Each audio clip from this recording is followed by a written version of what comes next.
कहानी की शुरुआत होती है एना से, जो एक सिंगल मदर है। वो अपने 6 साल के बेटे शाइन के साथ 30 मंजिल के ऊंचे अपार्टमेंट में रहती है। अचानक एक दिन शहर में भयंकर बाढ़ आती है कि पूरा शहर डूबने लगता है। एना जिस फ्लोर पर रहती थी पानी वहां तक भी भर आता है, इसलिए एना सामान पैक करने लगती है। वो शाइन को ढूंढती है लेकिन वो उससे नाराज होता है और चिल्लाकर कहता है, मैं पहले भी 6 साल का था और अभी भी 6 साल का ही हूँ, मेरी एज बॉडी बढ़ क्यों नहीं रही। एना उसकी बातों को नहीं सुनती और उसे लेकर बाहर निकलती हैं, जहाँ पानी इतनी तेजी से ऊपर चढ़ता है कि लोग जान बचाने के लिए छत की तरफ भागते हैं। एना भी छत से जाने के लिए लाइन में खड़ी होती है, लेकिन भीड़ बहुत ज्यादा होती है, इसलिए वो दूसरी ओर से जाती है। लेकिन वहाँ से ऊपर जाने का रास्ता बंद होता है। वो यहाँ वहाँ जाती है, तभी हीजो नाम का एक सिक्योरिटी ऑफिसर आता है। वो एना को आवाज देता है कि वो वहीं रुके, वो उसे रेस्क्यू करने आ रहा है। तभी शाइन अपार्टमेंट के एक कमरे में ढेर सारे लोगों के साथ अंदर चला जाता है।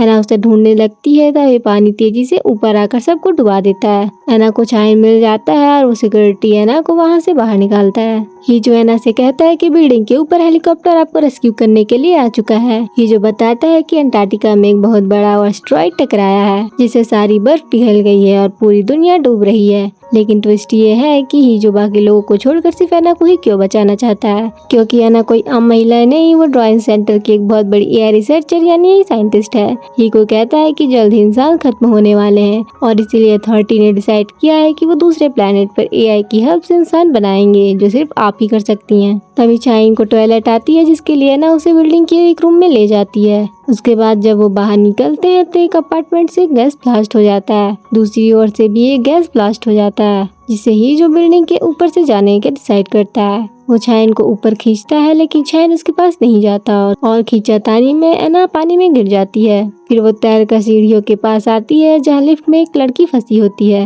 वो एना को अपना नाम जिसो बताती है। एना उसे बाहर निकालने की कोशिश करती है, लेकिन वो उसे नहीं निकाल पाती। उसके बाद वो एक फ्लोर ऊपर जाती है, जहाँ शाइन फर्श पर पड़ा होता है। उसे बुखार होता है, इसलिए वो उसे लेकर एक अपार्टमेंट में जाती है और उसे दवाई देती है। और यहाँ हम एक फ्लैशबैक देखते हैं, जहाँ एना और उसकी बॉस होती हैं, जो एआई की हेल्प से 2 बच्चों को बनाती हैं, जिसमें से एक शाइन भी होता है। मतलब शाइन एआई के थ्रू बनाया गया होता है। एक बच्चे को एना की बॉस अडॉप्ट करती है और दूसरे को एना। उसके बाद शाइन दवाई खाने के बाद अच्छा फील करता है। तभी बाहर धूप निकल आती है, जिससे लोगों में बचने की उम्मीद जागती है। लेकिन कुछ ही मिनटों में फिर से बारिश स्टार्ट हो जाती है और हीजो कहता है कि हमें जल्द से जल्द बिल्डिंग के ऊपर हेलीकॉप्टर के पास पहुँचना होगा। ऊपर जाते टाइम एना को एक प्रेग्नेंट लेडी भी दिखती है। एना उसकी हेल्प करने का सोचती है, लेकिन हीजो कहता है कि हमारे पास वक्त कम है, जिससे एना उसकी हेल्प नहीं कर पाती। उसके बाद वो बिल्डिंग के ऊपर पहुंचते हैं, जहां हीजो कहता है कि तुम्हें शाइन को यहीं पर छोड़कर हमारे साथ चलना होगा। लेकिन एना ये करने के लिए तैयार नहीं होती। हीजो कहता है कि ये तुम्हारा बच्चा नहीं है, ये एआई के थ्रू बनाया गया बच्चा है, जिसे तुम्हें कभी न कभी छोड़ना था और कंपनी का भी यही रूल था। लेकिन एना नहीं मानती, इसलिए सोल्जर्स फोर्सफुली शाइन को एना से छीन लेते हैं और उसे बांध देते हैं, साथ ही उसके बालों को भी काट देते हैं। एना बहुत रोती है, गिड़गिड़ाती है, लेकिन कोई भी उसकी बात नहीं सुनता। उसके बाद वो हीको को जान से भी मार देते हैं और एना को लेकर चले जाते हैं। उसके बाद हम एना को स्पेसशिप में देखते हैं, जहाँ वो अर्थ से जा रही होती है। तभी एक एस्टेरॉयड रॉकेट से टकरा जाता है और इसके बाद एना पहले की तरह उसी घर में नींद से जागती है। सेम वही चीज होती है जो पहले भी हो चुकी है। अब फिल्म में आगे बढ़ते हुए हमें कुछ ऐसी चीजें दिखती हैं जो बहुत ही अजीब हैं। जैसे एना जब भी बाढ़ में मरती है, कहानी फिर से शुरू हो जाती है। अगर आप ध्यान देंगे तो हर बार एना की टी शर्ट पर लिखे नंबर्स बदल जाते हैं। कभी वहाँ 21498 लिखा होता है तो कभी 21499। असल में जो बाढ़ हम देख रहे हैं वो हकीकत में हो ही नहीं रही। ये एक डिजिटल सिमुलेशन है, यानी कि एक कंप्यूटर प्रोग्राम है जो एक लूप में चल रहा है। एना इस लूप में 21,000 बार से ज्यादा बार मर चुकी है और हर बार उसे लगता है कि वो पहली बार इस बाढ़ का सामना कर रही है। यही नहीं, उसका बेटा शाइन फिल्म की एक जगह कहता है, मम्मी मैं कल भी 6 साल का था और आज भी 6 साल का हूँ। ऐसा इसलिए क्योंकि वो बच्चा भी असली नहीं है, बल्कि वो एक कंप्यूटर प्रोग्राम का एक हिस्सा है। तो अब सवाल उठता है कि आखिर ये सिमुलेशन चला कौन रहा है और इसका मकसद क्या है। चलिए फ्लैशबैक में चलते हैं। असलियत ये है कि इसलिए दुनिया में सचमुच में बाढ़ आई थी और पूरी पृथ्वी डूबकर तबाह हो चुकी है। इंसानों को बचाने के लिए साइंटिस्ट ने स्पेस में बहुत बड़ी लैब बनाई थी। वहाँ उन्होंने इंसानों जैसे नकली शरीर यानी सिंथेटिक ह्यूमन एटम्स को तैयार कर लिया था, लेकिन उन शरीरों के अंदर डालने के लिए इंसानी भावनाएं यानी ह्यूमन इमोशंस नहीं थे। बिना प्यार, दया और ममता के वो एक इंसान सिर्फ रोबोट बनकर रह जाते। असली दुनिया के बारे में एना अपने बेटे को नहीं बचा पाई थी। तब उसने साइंटिस्टों से कहा कि उसके दिमाग की सभी यादों को कंप्यूटर सिस्टम में अपलोड कर दिया जाए ताकि एक इमोशन इंजन बनाया जा सके।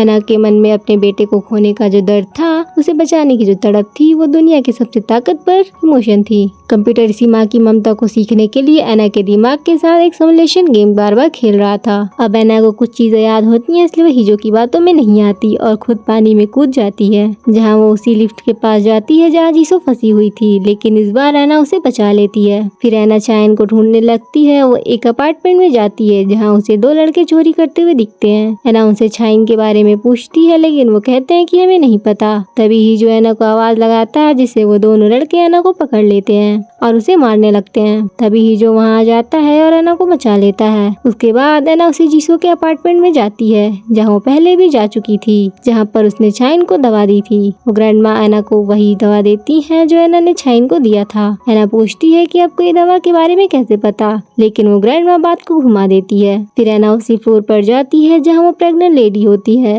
और इस बार एना उसकी हेल्प करती है। अब जैसे जैसे लूप बढ़ता है, एना का सबकॉन्शियस माइंड पिछली गलतियों को सीखता है। वो सिर्फ अपने बच्चे को नहीं बल्कि दूसरों की मदद भी करती है, जिसे एआई का असल में इंसानियत सीख रहा होता है। उसके बाद एना चायन को अलमारी में देखने जाती है। उसे लगता है पहले की तरह वो यहीं छुपा होगा, लेकिन अचानक से सोल्जर्स एना को पकड़ लेते हैं और उसे इंजेक्शन दे देते हैं, जिससे एना बेहोशी की हालत में हो जाती है। तभी एना हीजो से कहती है कि ये हम सबको मार देंगे और तुम्हें भी जीने नहीं देंगे। जिससे हीजो एना से बात करने की कोशिश करता है, लेकिन सोल्जर्स उसे एना के पास नहीं जाने देते, जिससे हीजो समझ जाता है कि कुछ गड़बड़ है और हीजो सोल्जर से लड़कर एना को दूसरा इंजेक्शन देता है, जिससे एना होश में आ जाती है। उसके बाद दोनों सोल्जर से फाइट करते हैं। आखिरी लूप में एना अपनी धुंधली यादों के दम पर आखिरकार अपार्टमेंट के 30वीं मंजिल पर पहुंच जाती है, लेकिन फिर वही चीज होता है, सोल्जर हीजो को मार देते हैं और एना पकड़ी जाती है। लूप फिर से स्टार्ट होता है जहाँ एना और हीजो सोल्जर से फाइट करते हैं और इस बार एना का टी शर्ट नंबर 21499 होता है। फिर सोल्जर से बचकर एना फिर से 30वीं मंजिल पर आती है और चायन को ढूंढ लेती है,